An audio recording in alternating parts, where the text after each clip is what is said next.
Good evening, everyone, and welcome to the Launchpad. The Launchpad series is a partnership between the Association of Academic Museums and Galleries and the Southeastern Museums Conference. This year, we are happy to partner with the Association of Midwest Museums, and we are thrilled to have you join us for the Spring Launchpad series program, Switching Planes, Harnessing Transferable Skills for Success. My name is Heather Nowak, and I'm the Program Administrator for the Southeastern Museums Conference. For those who may not be familiar with SEMC, we are a regional professional organization representing museums and museum staff from the 12 Southeastern states, as well as in the U.S. Virgin Islands and Puerto Rico. We have a membership of over 2,000, and we continue to grow. I would like to quickly acknowledge the Gaylord and Dorothy Donnelly Foundation for their continued support to make these programs possible and free for all to attend, as well as to Banks Creative for sponsoring this evening's program. SEMC is thrilled to be a part of today's program and even more excited that it was developed in continued partnership with the Association of Academic Museums and Galleries. The SEMC AAMG collaboration on Launchpad programs is an example of the power of partnerships, peer-to-peer connection, learning, and camaraderie. A special thank you to Alexandra Chamberlain, AAMG's virtual administrator, and Christina DeRocher, AAMG's president, for their oversight and collaboration on these programs. We're also pleased to work with Charity Counts, Executive Director of the Association of Midwest Museums, and speakers from that membership to widen the Launchpad circle. And just a few housekeeping notes before we begin. This session is being recorded, and we'll share that video as soon as it's ready. Closed captioning is available. Simply click the CC button at the bottom of your screen and enable the auto transcription feature. I'm certain there will be many questions tonight for our moderator and speakers, and I encourage you to type them in the Q&A box so they can be addressed during our program. Finally, while this is a Zoom webinar and your cameras are off, I encourage you to speak freely and engage with your colleagues in the chat. Again, thank you for joining us today and sharing your experience about career development and leveraging transferable skills. We have a lot to dive into. This isn't always an easy conversation or comfortable, but it provides essential shared connection points for all of us. So thank you to our presenters today and for all of you who are willing to share. And now I'm pleased to turn the floor over to Charity Counts to share about the Association of Midwest Museums, and then we'll begin tonight's discussion. Charity. Thanks, Heather. Hi, everybody. Like our friends at SEMC, the Association of Midwest Museums serves a broad museum professional audience. Our association was founded in 1927, making it one of the oldest museum associations in the country. And our museum community encompasses 8 states of the Midwest, technically speaking.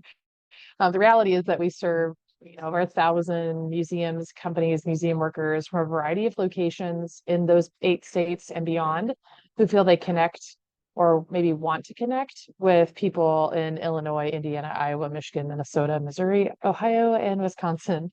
Our network includes traditional museums, historic sites, as well as art and cultural centers, science centers, zoos, libraries, children's museums, you name it. We've got them in the mix. We're excited that SEMC and AAMG invited our region to be a part of this year's Launchpad series programs. I'm also proud personally that one of our board members is featured on today's panel. You'll get to learn more about DeAndrea in a moment. I'm also excited to see some familiar names in the attendee list today. So hi to everybody I've met before. For now, I'll go ahead and pass the mic to Alexandra to share more about AAMG and get this program started. Hi, thank you so much. Hello, everyone. It's really great to be online with everyone tonight and to be introducing this panel. Tonight, and this panel in particular, is definitely a showing of transferable skills. I was not supposed to be the face that you see here tonight. It was supposed to be Christina DeRocher, our board president, but unfortunately, she got called off to something at the last minute that was very important. So hopefully she'll be joining us later, but if not, I hope I'm not too bad of a tour guide through this program tonight for you all. That being said, Christina did do some research on the future of museum jobs. And so I wanted to share a few details from her about that before we jump into our conversation. However, before I share my screen, I just wanted to share that AAMG, if you're not familiar with us, the Association of Academic Museums and Galleries, we are a national organization that caters to the needs of members who are primarily working in academic museums and galleries, and also students. So I see a few student names in the attendee list already tonight. It's great to have you here. We do offer free membership for students. So if you're a student out in the audience who is not currently a member, I highly recommend that you check us out and come and join us for more programs such as the Launchpad, which allow for you to connect with more senior individuals in the field and really get a chance to know how academic museums in particular work. So let's jump over to some of the research that Christina had found for us to share tonight. Sorry, give me just a second here and share. Okay, I'm not seeing anybody jumping in and saying, we can't see your screen, so I think I'm okay. View slideshow. Okay, so just a couple of slides here before we jump into conversation to try to put this all in a little bit more context. So this is all from the US Bureau of Labor Statistics that Christina was able to source. And we're looking at the percent of change in employment projected over the next now 8 years, but really from 2022 to 2032. And what was really interesting in this data was to find that over all occupations, they're seeing a percent change of only 3%. But in particular, amongst archivists, curators, and museum technicians, we're projecting seeing a change in employment of 10% over the course of the next 10 years. Now, that being said, and I know this is a lot of numbers, and we're not going to stay on this for very long, but I just wanted to give you all a chance really to look at this self-employed line down at the bottom. Hopefully everybody's following with me here. That self-employed line I thought was really interesting, mostly because I'm a self-employed individual myself, but I'm sure a lot of you out there are, and a lot of you are talking to students that are finding more and more opportunities for jobs that are not full-time or tenure track or anything along those lines. They're more contract positions within our field. And if you slide all the way over to the right where you see that employment percent change from 2022 to 2032, that's where we see that biggest number difference, which I thought was really, really important and contextualizes this conversation that we're about to have. Because while we are continually teaching and training our students for jobs in the field, what I think we don't focus on enough, and what we're hoping that this conversation kind of comes out of, I'm going to switch that one, is that transferable skills that they're going to learn from us as mentors, from us as teachers, from us as older individuals in the field, to recognize that everything that they're building within their museum education or within their gallery programming or internships or anything are just options for them to continue to transfer those skills either into a different type of museum or, as I think we're going to talk a little bit tonight about, into a different field, such as nonprofit work or even the corporate structure that we're seeing a lot of people go into too. That all being said, the big number to take home with us tonight is, there we go, 5,000. They're looking at about 5,000 openings for archivists, curators, and museum workers are projected each year on average over the course of the next decade. This is what we're preparing our students for. If you're a student out there, this is what you're getting prepared for. Okay, I'm going to stop sharing my screen. I'm hoping that that kind of contextualizes some of our conversation tonight, and I'm really hoping that it sparks some questions from the audience to start to bring about more hard-hitting topics from DeAndrea and Marcy. So with that being said, I'd like to introduce and bring on our two panel speakers for tonight, DeAndrea and Marcy. DeAndrea, would you want to get us started and just share for us your what you're doing now and a little bit of history and trajectory of how you got to where you are today. Absolutely, and thank you for the opportunity. My name is DeAndrea Matthews, and I am the Vice President of Diversity and Community Engagement for the Detroit Zoological Society. We oversee the Detroit Zoo and the Belle Isle Nature Center. A little bit about me. So in addition to being Vice President of Diversity and Community Engagement, I'm also a National Diversity Council Certified Diversity Professional. So I've been doing, again, work in diversity, equity, inclusion, and accessibility for a number of years. And then also I am now a Certified Disability Recruiter. That's something else I've added to my list. And then, of course, I'm also representing the Board of Directors for the Association of Midwest Museums. So that's just a little bit about who I am. But as far as my road to getting here, I actually started out in education.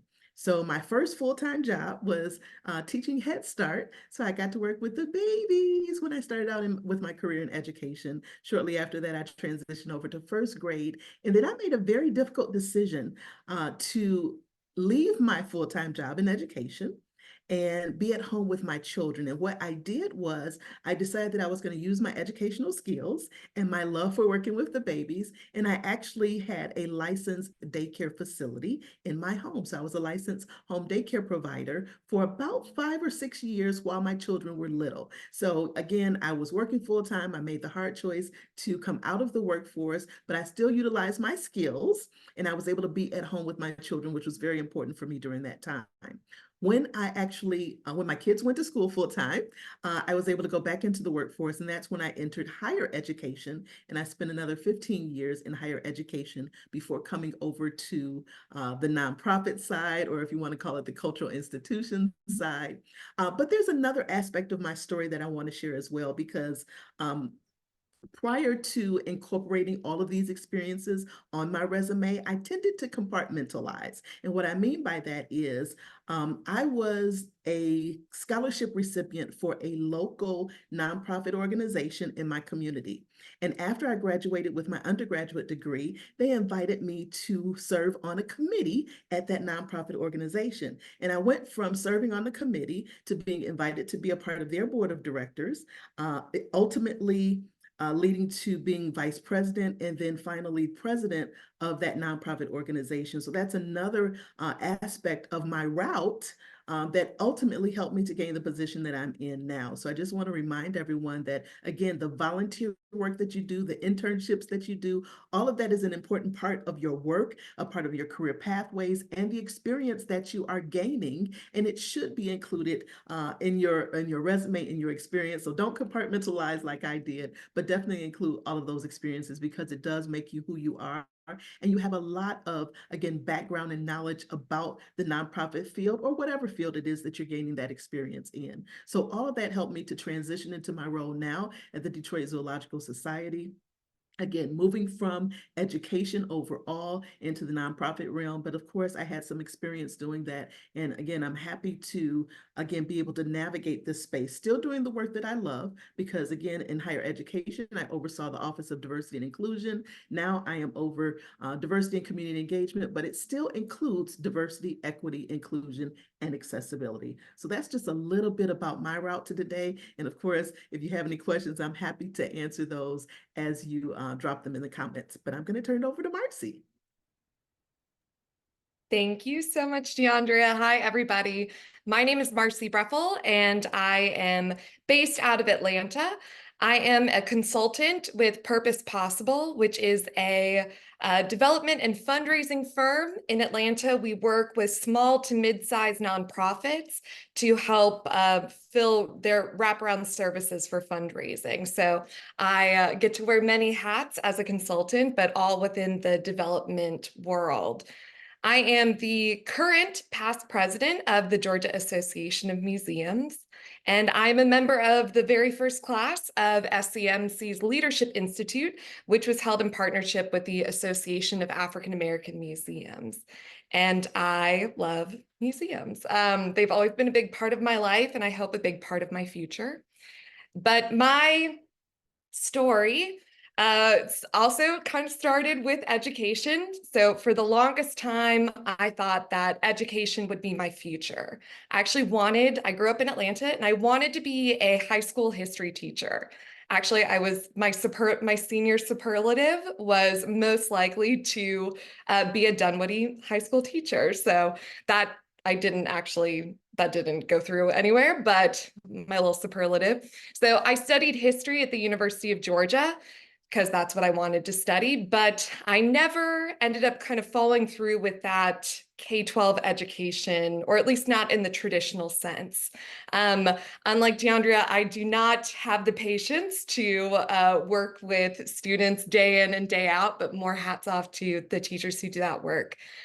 So I attended school, studied history, and then ended up going to Georgia State University, where I got my master's in heritage preservation with an emphasis on public history. So really wanting to go into the field of museum education. So I guess turned out to be an educator after all.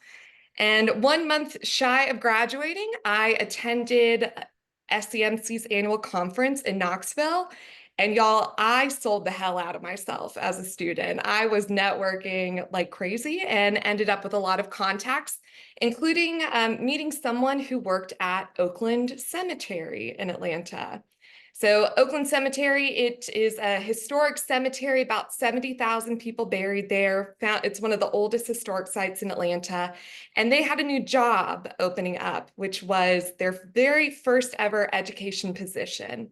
And I applied for this job and was hired and joined a really incredible team. So I ran Oakland's education department for about 7.5 years. And during this time, I managed all their educational programs. I wrote their tours and interpretive scripts with a focus on comprehensive and equitable storytelling. I trained and managed 80+ tour guides. I launched a homeschool program. I developed field trip experiences, spoke at conferences, worked with artists and partners. I answered, have you ever seen a dead body or a ghost? About 1,000 times, I'm pretty sure. That was, very popular question. No and no to both of those. And after 7.5 years, I was tired. I was exhausted. A lot of this was burnout. A lot of it was COVID. And I was just losing energy for my work. I no longer had the passion for the mission of my organization. And as someone working in a nonprofit, you have to have that passion for your mission in order to stay in the field. And that's kind of when I knew it was time for me to start exploring other options. So I started looking back at my job, trying to figure out what was the most exciting part of it for me. Was it writing tour scripts? Was it working with students? Was it working with artists? And I kind of landed on one thing, and that was I was very excited about getting people excited about Oakland. I wanted them to care about the mission. I wanted them to come to the events at the cemetery, to do the tours. I wanted them to volunteer. I wanted them to become donors of the cemetery and help, grow this mission. And that is kind of when I started thinking about other career options, and development kind of popped up, because a lot about development is just getting people excited about your institution. So I started my job hunt, and within that, I started leveraging my networks. So I looked at development jobs and talked to contacts in the development field, which included my old executive director, development consultants I knew. I had drinks with Zinnia Willits, who is the executive director of SCMC, started meeting with other people I knew within the Georgia Association of Museums, and just kind of mined my networks. I utilized a lot of tech tools during this time. So I started with, I think, Instagram, I think was, we'll count that as a tech tool. I started kind of keeping track of videos that I found very inspiring about how to tweak my resume and how to engage in networking. I later on started using AI my girl ChatGPT, love her, started using that to help tweak my resume and prepare for interviews. And I even used a digital business card. I hate waste, and I find business cards sometimes to be very, you just kind of lose them. So started using a digital business card to kind of share my contact information around. And luckily, I wasn't on the job hunt for very long. I joined Purpose Possible in summer 2022. I actually had like a week overlap of leaving my job at Oakland and joining Purpose Possible. So it was my last week was very, very chaotic. But I joined the firm, and looking at where my skills as an educator and kind of what had emerged, my writing skills, and sorry, my dog just woke up from her nap. My writing skills naturally translated into grant writing. So that is an area that I took on as a consultant. So today I'm working with the National Center for Civil and Human Rights, Cobb Landmarks and Historical Society, DeKalb History Center, and Synchronicity Theater doing their grant writing. But I've worked to build my skills in other areas. So I'm currently working on projects to do strategic plans, individual giving, working with major donors, and engaging on capital campaigns.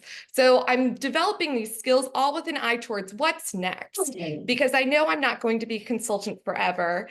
And I want to make sure that I'm continuing in this role like I did previously to develop those skills that my next job, it might be director of development, or maybe even an executive director of a museum. So I think it's very important to continually be building those transferable skills in any job role and in any, whether you're an emerging museum professional, mid-career, or even above. But that's been my role, and I'll toss it back over to Alex. Great. Thank you to both of you. So let's kick off the conversation here a little bit. And as we've mentioned before, please utilize the Q&A. We are going to run this as Q&A first. So if you have questions as we go ahead and jump in, and I'll bring them to the top of the conversation. But a little bit of a through line that I was hearing in both of your stories was this navigation of the workplace over the course of a longer trajectory, as opposed to, just here and now. I think oftentimes, especially whenever we're just starting off as students or as young professionals, we get really caught up in, I just want to be a director, or I just want to be the head of development, or I just want to be the head of something, not recognizing that, hey, it's going to take a little bit to get to that step. And that navigation of the workplace throughout multiple levels and roles. Could either of you maybe speak a little bit to that topic? How did you navigate from place to place? How were you thinking about that in terms of a long-term idea as opposed to a short-term goal that you had in mind? Well, I could start out because when I first started my role in higher education, I started as a program coordinator. So I came in at what I would consider to be a mid-level. It wasn't an entry-level position necessarily, but it was what I would consider mid-level. And I knew in starting that role, I kind of looked up to my director at the time, like, ooh, that's what I want to be. And as a part of that, I am what I would consider to be a lifelong learner. So I always look at, okay, what are the professional development opportunities that I can engage in that's going to help me to build my skill set, that's going to help me to reach that ultimate goal. And that's what I began to do. So I began to seek out professional development. I started attending professional conferences. I started, again, engaging the network that I was being exposed to. My own network wasn't that extensive, but I started engaging the network that I was being exposed to. So being invited to social events, being invited to other professional events, being the plus one for other individuals that were, again, exposing me to the physicians, the attorneys, and others that we were connected to that were a part of the work that we were doing, but again, gave you different experiences and just exposed you to so much more that you did not know about. And as a result of all of that, when my director retired, I was considered for the interim position, and I went from being interim to ultimately being offered the role as director of the office. So I got to check the box like, yay, I got to actually do what I had hoped to do. But then I found myself in the position like, okay, what's next? So as Marcy was talking about, you have to always think about, okay, what's next? What's beyond here? I've achieved this. This is great. I love this position. But then, as you could probably suspect, I did not stay in higher education. So during the pandemic, I actually had the opportunity to interview. The Detroit Zoological Society was seeking their first director of diversity and community engagement. And for me, it was an opportunity to learn more about a field that I did not know a lot about, but I could bring all of my expertise as far as diversity, equity, inclusion, and accessibility, which I've been doing for a number of years. So I accepted the role, and fortunately, again, continuing to advocate, continuing to show the impact of what this can look like and what this can be, and talking about the different ways that this can be expounded upon at the institution. When our new CEO came on board, she elevated the position from Director of Diversity and Community Engagement to Vice President of Diversity and Community Engagement, and I became a part of the executive leadership team. So it's about, again, continuing to build your skill set, but also knowing how to advocate for yourself, building that personal and professional network, and continuing to, again, make that pitch and let people know how this role or how your skills or how your expertise can impact the work that you're doing in the industry as well as at that particular institution. That, yes, to all of that. I 100% agree with everything Deandra just said. Again, leveraging, I don't know if you guys can tell, I'm an extrovert. I want to talk to people. I want to engage with people. So these associations, these professional development associations, are things that I naturally gravitate towards. Like I said, I attended the SCMC conference as a grad student and kind of made those connections that were so key to getting my first kind of museum job. But beyond that, I started, beyond just attending, I think it's so important to use conferences at any level that you're at as a student, as an emerging museum professional, to use this as a platform to get your name, your face out there to these larger networks. So I'm always a huge advocate for the Georgia Association of Museums. And this is a smaller state association, and there's an annual conference, and it was a great conference for at their annual meeting for me to present and for me to kind of cut my teeth on public speaking and getting to know, because in the museum field, it's sometimes, Deandra, I don't know if you feel this way, because I know in Georgia, I feel like the Georgia museum field is this big, like everybody knows everybody. So it's so important to be able to make those connections and leverage those networks with whether you are job hunting or not not job hunting at all. But I think these are important groups so you can present at them, you can attend them, you can get involved in a leadership position. So again, GAM, Georgia Association of Museums, we are looking to fill our committees. And these committees are a direct pipeline into board leadership. And I think the perspectives and opinions of emerging museum professionals, of students, is so important to factor into, is to have that voice on these committees, to be able to kind of speak to what y'all are seeing in the field, what questions you have, because the goal of these associations is to support museum professionals at any level. So that's very key. And then beyond that, there are so many local groups that you can get involved in. I know in Atlanta, there's a group called the Atlanta Cultural Educators, and this is something that is run by there's someone at the High Museum who does it, and they just do monthly meetups.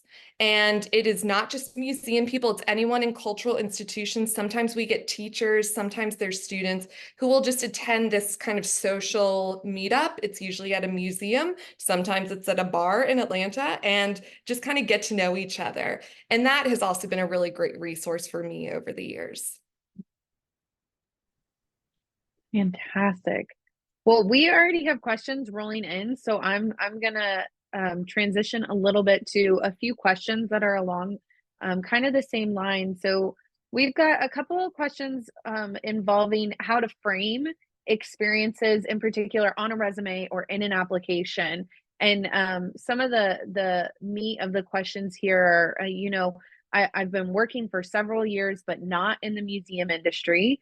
How can I frame my experiences or skills from other industries on applications for museum roles? And similarly, there's another question that's very similar to it that is how do we combine that professional, the volunteer, and the intern positions, all those experiences that you have together in order to really lend itself to an application that you might be looking at?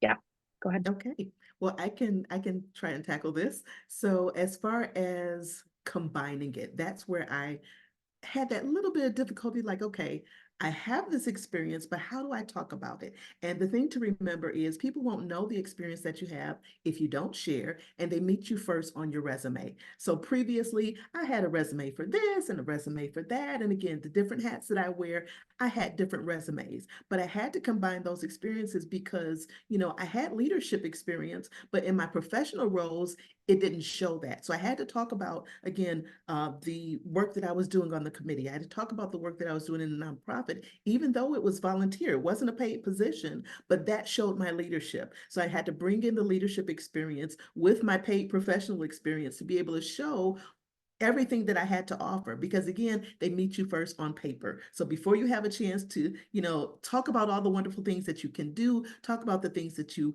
have done or are capable of, they meet you on paper. So you have to be able to provide that information in a way that shows, hey, I need to be a part of the consideration.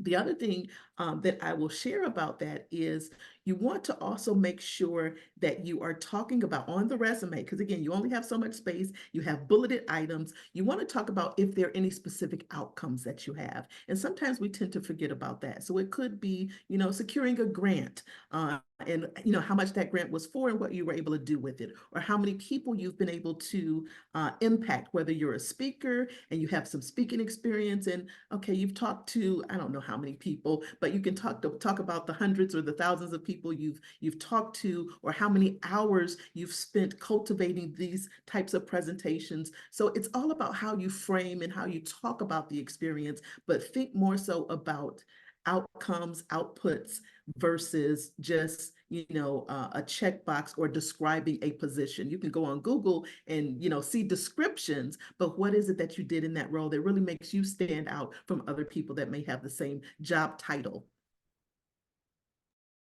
Absolutely. I think that in terms of getting this information on a resume is not a novel. There's a reason you want to keep it to 1 or 2 pages. It's just a teaser to tell people kind of what are your biggest strengths. I know I mentioned earlier kind of utilizing Instagram as a tech tool. When I was job hunting, I had a folder saved of just like saved videos of resume templates, of how to have hard conversations at work with your boss, of how to advocate for yourself when it comes to asking for a raise, things like that, how to navigate the job hunt, all these things. I mean, I'm not a human resources person. I can't tell you, I've got my own resume template, but there's different ones that work for different people.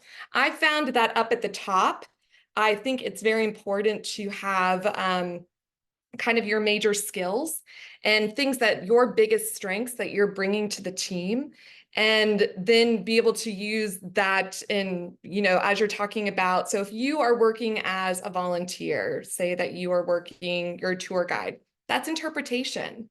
That's a skill right there. Put it up at the top. And then use the details in your resume to be able to back up and give job interviewers something to kind of like hook into some of these conversations. But that's been kind of my experience with, I think we're talking specifically about resumes, correct? So, yes. Yeah. Yeah, on the other side of it, and I'm sorry, my 8-month-old has just joined me right next to me. But on the flip side of that, we have a question actually pertaining to what happens whenever you have a position or your current position showing on your resume might be of disservice to what it is that you're looking for. So, for example, the question is, I'm currently the executive director at a small history museum. I'm burnt out and I'm looking to leave the field for a while.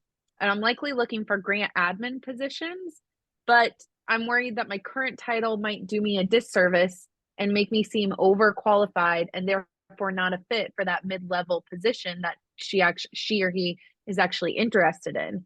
So on the flip side of this coin, how might we tailor our resume or our cover letter to make it clear that no, this is the job that I really am looking for right now?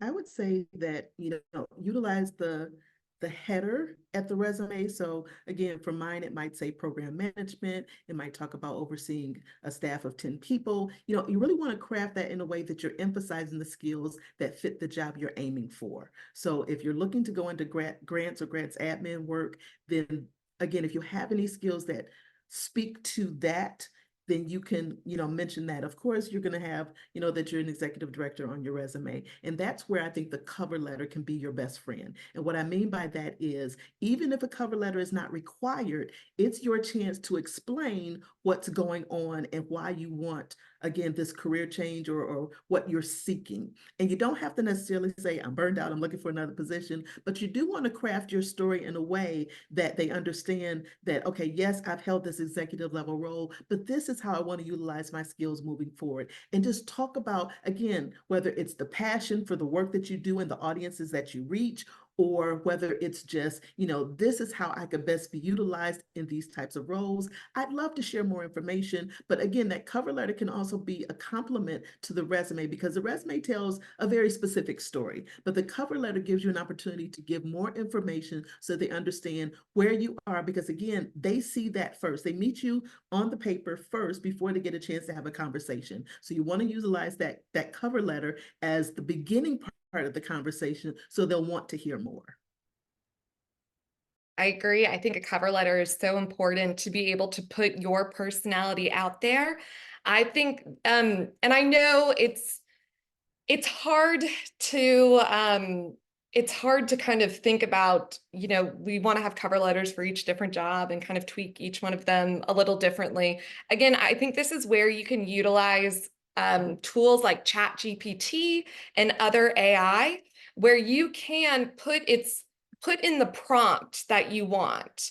You may say, write a cover letter for this position with the characteristics outlined below, and I want you to highlight these 3 things or 4 things that of my successes or where I've delivered impact, and use that. I think I won't say copy that and then don't just copy it and then email that in. You want to use these tech tools as kind of inspiration, as a place to start with, and then go in and tweak it, make it sound more human, and be able to really put your personality into it. But I think that's very helpful. It's a really great tech tool to be able to use to just work smarter, not harder, because job hunting can feel like another job sometimes. And it's very important to just not get bogged down by that and to really use the resources that are out there to your advantage. So you're not, driving yourself crazy. Yeah, that's great, Marcy, and I'm really glad that you bring up the point of I feel like so many times I'm reminding students like the AI tools are really helpful and they can be really great, but we also have to make sure that we're the editor, we're checking, we're making sure that whatever it is that they're producing actually does make sense, is in context with what it is that we're trying to get across. So I think that's really important to point out. I think this segue is actually really great into a question that we got in the chat, which is I consistently see the positions being filled by younger professionals who have a more direct entryway into the museum field right out of university. And this is coming from somebody who was really looking for trying to leverage that wealth of transferable skills from a different industry to try to break into the museum field, and consistently being overlooked for somebody younger simply because that they're coming from a museum field educational background. Do either of you have comments or thoughts on maybe not why that's happening, but how might we work around it or work with it as potential employees? I think taking dates, not like dates of jobs, but dates of when you graduated, things like that off of your resume is important. You know, I know it used to be where resumes where it was like, here's all this information about yourself. Here's my address. Here's this. I mean, if you were to look at my resume today, it would have my name, my phone number, my email, and then my LinkedIn account. And that's where I kind of direct people to it. Education, having a sort of degree is very important, but again, I'm finding more and more it's your networks that are really crucial in this job hunt, and that kind of building those connections and leveraging them that's where I'm seeing more people get into jobs. I recommend a lot of people that I know for positions in the museum field in Georgia because I have those connections, and it's not always students just right out of grad school. There's been a lot of people who maybe this is their second career, but I know them, and I know they have the skills to be successful in this position that they're looking at. I definitely echo that. The only thing that I would add is, going back to the personal and professional networks, you definitely want to utilize that, whether it's letting people know, hey, I'm looking to go into this particular field. If you hear of any openings or if you have any networking opportunities, I'd love to hear about it. But I'd also say utilize LinkedIn. And again, I know there's so many different options out there for, again, places where you can share your expertise. But even the headline on LinkedIn underneath your name, you can put some keywords in there to let people know, again, that you're an experienced professional or you have managerial skills or whatever it is that you want to share. And the reason I say that is even though there are, again, younger professionals coming right out of undergrad, graduate school and getting these positions, a lot of times companies still want experienced professionals. The experience speaks volume versus, the degree. Of course, it's great that you've gotten, knowledge in this field. You've had this particular focus for your degree, but experience still speaks volumes because they want someone particularly that can hit the ground running. Because again, there's so much going on and so many competing priorities that experience needs to shine through to let them know, hey, this is someone that you should consider. Great. I think that brings up one of the topics that we all discussed previously in planning for this webinar, which is generational differences. And by that topic that I'm bringing up, I really mean, Marcy, you've talked a lot about utilizing AI, utilizing tech. DeAndrea, you've talked a lot about making sure that over time, your resume is showcasing the actual skills that you are wanting to utilize in whatever that next job is. And I'm wondering how does that show up differently amongst the generations? So, and even a concrete example is LinkedIn. My experience with LinkedIn is not great. I wasn't taught how to utilize it very well as a student. I wasn't instructed to use it the way that it really can be used. So how might those generational differences play into effect, whether in looking for a job, in getting that job, or in transferring to a new field? Excellent question. I'll start by saying, a part of my role in DEIA is overseeing generational diversity. And I know that particularly at our institution, we have 5 generations in the workforce. And if you don't know what that looks like, it goes from 14 with our interns all the way to 83.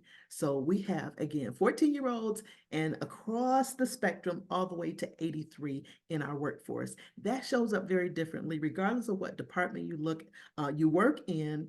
Again, there are different skills, different backgrounds, different experiences, and it tends to be easy to lend yourself to generalizations and stereotypes. And what I mean by that is a lot of people think, oh, if they're young, they're experienced with tech, they know how to use, computers, they're computer literate. And it's not always the case. In the same way, thinking that, again, more seasoned professionals don't necessarily know about tech tools, or they don't necessarily know about, again, these different things. We want to stay away from those generalizations and stereotypes. And again, there are things that each generation can learn from each other. So whether it's a seasoned professional learning from a young professional, an emerging professional learning from their peers, there's so much knowledge out there, and we just have to be willing to ask the right questions, to connect with people, to have conversations. One of the things that I suggest to a lot of my colleagues, especially as they're transitioning into new careers, career changers, or just going to different institutions, is take the time to have coffee conversations, because there are things that people will share in a conversation over coffee that they will not share in an email, that they will not share in a text message. And it's a great way to learn about the field. It's a great way to learn about each other. And again, one of the things that I shared with a friend who started an executive level position is never go to lunch by yourself, particularly in the first month or a few months of your new job. Always invite somebody else to go to lunch with you, because it's a learning opportunity. You're learning about them, you're learning about the institution, you're learning again about things that wouldn't necessarily be shared that will help you in your new role, whatever that might be. So those are just a couple things as it relates to generational differences. And I know we'll talk a little bit about communication in a minute. I won't jump ahead. I'll give Marcy a chance to share. I was just going to add on something that I try to live by is to never assume that I'm the smartest person in the room. To always, because assuming that puts me in a position that there's always something more for me to learn, and being able to embrace the different things that I can learn from other generations, whether they are older than I am or younger than I am, has really helped in the development of my own skills. I talk about ChatGPT. One of my younger colleagues taught me, like she kind of walked me through like, Marcy, these are like really good prompts to use and things like that. Some of my older colleagues, I've really learned how to build relationships with donors and with major givers in that way. So think never assuming that you're the smartest person in the room, always approaching any situation from a space of there's something I can learn here is so important. Great. Now, Deandra, you led a little bit with this, but communication styles amongst the generation are very different. Even, I mean, slang aside, number one, but trying to figure out the newest, latest, greatest thing that we're all supposed to be doing. I know I struggle with. I'm in my early 30s. So how do you guys navigate that communication styles across generations, across the workforce? How has it changed over the course of your trajectory moving into a different field, right? This is all about transferable skills. If I'm learning, corporate communication lingo and I want to bring it to the museum world, is that possible? Can I do that? How do I do that? Well, believe it or not, I'm an introvert and I actually prefer text and email, but I had a previous supervisor that wanted to have a phone conversation. So even though, initially, again, got to observe and pay attention, but initially I was in very detailed emails with all the information that he needed, and he wouldn't even look at it.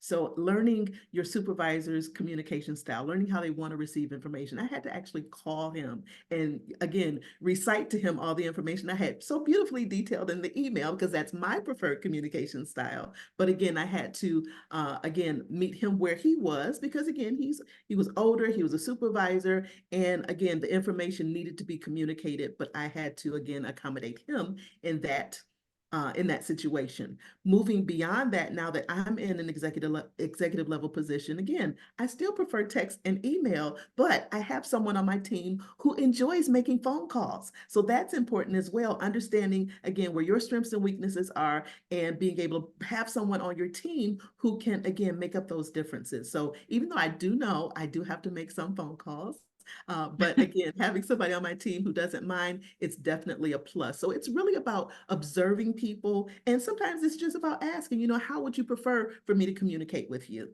And just listening and incorporating that into your daily activities. I think that helps a lot. Yeah, Well, I have. oh, Oh, sorry, Marcy, before you take it away, I think the crux of that argument there that you just brought up so beautifully is that now as an executive or a person in a oversight capacity, you have the power to do something a little bit different from that previous supervisor, where that previous supervisor made you come to them how they wanted you to, as opposed to being a supervisor that allows for your team to feel a little bit more comfortable and to access you in different ways that are comfortable for them. And to me, that allows for the younger professionals in our field, in any field, to experience new ways of communication that may be more helpful to them. If they've never experienced it before, how would they know, right? Sorry, Marcy, I didn't mean to cut you off. oh, you're good. You're good. I think that's very helpful to say. So I will say when I was very young in my first job and very inexperienced, I had a colleague, Pam, who has turned out to be a good friend of mine. But I would always go, Pam was our marketing person. And whenever I'm education and marketing, always working closely together. Whenever I needed something, I would just go over to Pam's desk and, stand right there, sit on the side of it and just be like, Pam, I have an idea. I want to just like bounce some ideas off of you. Like, what do you think of this? What do you think of this? Pam, on the other hand, is sitting there. She's got her headphones in. She is zeroed in to what she's working on. This was the worst type of experience for her because she did not want to communicate in that way. And me just kind of being oblivious, I was just, chattering on. But it took a while for, we actually did, within my job, we did one of those kind of like business DNA tests where you figure out what type of person you are. And I was an engager. And we talked about our differences during a retreat. And Pam just goes, the way to communicate with me, send me an email. Don't come over to my desk. Don't try to, don't use me as a sounding board. And this was it. I had to, she had to tell me, she had to communicate it to me because otherwise it wasn't going through my thick skull. And that was really a learning experience for me. And in my current role, Purpose Possible, we have a very diverse staff in terms of age, in terms of ethnicity, in terms of background, in terms of, learning experiences. We do have a lot of women on staff. We're mostly female. We're female led, almost entirely female run. But we have otherwise very diverse staff. And a colleague of mine actually created a Google form for every single staff member to talk about how did they want to be communicated with, how do they want feedback shared with them, how did they want to communicate, and we've used that in our team interactions. So if I'm working with a new client, the first time I meet them, we have that kind of onboarding meeting, and I go, how do you want to talk? Do we want to do a month? Do we want to do a weekly meeting? Do we feel like we could do a monthly meeting? Do we just want to do email? Do we want to do Slack? And I think having those conversations at the very beginning of an interaction, or have them now if you haven't had them before, is so important, and to be able to respect one another and make sure that, we're not driving people crazy by trying to go up and sit on the side of their desk and talk to them when that is the most disruptive thing that you can do. That's great. Well, I do want to be cognizant of time, and we are coming to the end of our hour. There's still there's a few questions, but I want to make sure that we kind of wrap up talking a little bit about how does one advocate for themselves? And we actually have a question that I think puts this into some good perspective to kick off this part of the conversation, which is, how would you recommend a career museum professional start to look at their resume, which may include very museum field specific work, and start to identify those transferable skills that we keep talking about to non-museum based jobs? And I'm hoping that this leads us into that conversation of being able to advocate for yourself in whatever it is that you see yourself moving forward with. I would say the first step is to find an ally, friend, associate, or someone who is not in the field to review the resume and offer feedback first. Again, it's helpful to have that fresh set of eyes from outside the industry to look at it. And again, pull out some things that you might not have paid attention to that really can be highlighted. And again, getting that perspective from someone outside of the industry can open up your eyes to, oh, I never thought about that, and really show how you can focus on those skills that you want to highlight that are transferable, that are not just specific to the museum field, because there's so many different positions in the museum industry and cultural institutions as a whole that are transferable. And again, there are positions in finance and human resources, and even in education, and even as curators and other positions, there's so many things that we do on a daily basis that we don't recognize as transferable that are. So again, getting that feedback from a fresh set of eyes from outside of your specific industry definitely will be helpful as a start. I completely agree. I find that, I tend to kind of underestimate the work that we're doing. And especially if you're in a museum field transitioning out of the museum field, if you're in museums, you've maybe had one job title, but you've worn so many different hats. So I think really understanding where what value you have brought within your own job, but then also those kind of side tasks that you've done. If you're an educator and you're writing a blurb about an upcoming program, that's marketing experience. That's learning how to be able to promote something. If you're creating a budget for your program, that's financial management. And which is so key. I think in any job, and one that I've seen, especially in my role as a consultant working with museums, is a lot of people don't understand how to create and maintain a program budget or department budget. I think it's so important to understand, if you've done survey work for a program you've done, that's evaluations. Understanding how evaluations work with impact versus goals versus objectives versus metrics is so important.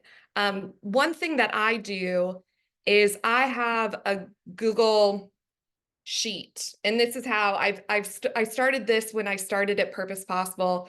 And this is actually an idea I stole from social media, is I keep track of every single task I'm doing for each client. And it's kind of my workflow document. And it helps me to juggle multiple clients, multiple projects, and it's just a simple Google Doc. But within each page, I include a column and it says, where have I delivered impact? So when I'm thinking about tasks that I've done, if I've made an impact somewhere, I make a little note there. And I'm keeping track of all of that information. I'm keeping track of where I've delivered impact with a client, with my company, where I've learned something. And you can be sure that when I start to look for what my next adventure is, I'm going to return to that document and I'll be pulling from that column of how I delivered impact.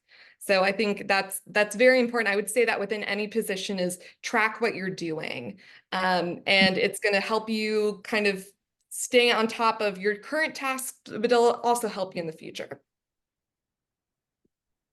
That's a great point. Even if you're not asked by a supervisor to track everything, it helps you make sense of your day, your week, your month, your workload. Where are you spending the bulk of your time? That's really smart. Well, we're closing up here, but because the Launchpad was built on this idea of connecting students and emerging professionals with more experienced professionals in the field, I know we talked a little bit about seeking out mentors, and I want to get maybe just one or two lines from each of you. Either, how did you find your mentor, or a combination of how did you find your mentor and how might you suggest somebody out there find their mentor? Any advice? Yeah. My mentor is a woman named Lee Burns. And after I graduated college, and I'll keep this short. After I graduated college, I wasn't quite sure what I wanted to do. And I kind of did corporate event planning. I did a couple different things. And then I reached out to a family friend who worked in the Department of Community Affairs for Georgia, and he connected me to someone at the Department of Natural Resources in their Historic Preservation Office, and that was Lee. She encouraged me to go to graduate school. She connected me with other leading women in the field of historic preservation. She even helped me to coordinate a graduate research assistantship, which this role made it possible for me to attend grad school and it waived tuition in exchange for me working for this association. I wouldn't have a degree without her. And she has been someone who, she was so crucial at the beginning of my career and kind of set me on this trajectory of where I am now. And now I call her a friend. We go and have drinks regularly. She's still in the field. She's the executive director of the Fox Theater Institute in Atlanta. And we talk fairly frequently. We share ideas. She's a peer now, but I still kind of look up to her. I still, ask her advice for things. But I think mentorships are so critical, and you never know where you're going to find a mentor. So I would advise people to just kind of look within your field, look outside your field, because like Deandra said, there's those people who are not in the fields that we want to go to. They're also bringing in expertise and experience that, maybe you hadn't thought of. I had what I would refer to more as a peer mentor. And what I mean by that is this is someone who had been in, at the time, higher education a few years longer than I had, but again, had also been at the institution longer than I had. So she had institutional knowledge, she had experience in the field. So she was more of a peer mentor. And again, like Marcy just mentioned, we became friends. This is one of the people that I had lunch with that, again, shared a lot of information. And again, that continued over time. But I also recommend having what I call a personal board of directors. And what I mean by that is I have people in my life who can speak to, again, anything relating to law, speak to anything relating to healthcare, speak to things relating to, again, whether it's museums or cultural institutions or nonprofit industry. Just having someone in each of the areas that are important to you, and that's the person you call to either get advice from, to ask questions, to pull from, because they have so much experience and things that you can learn from.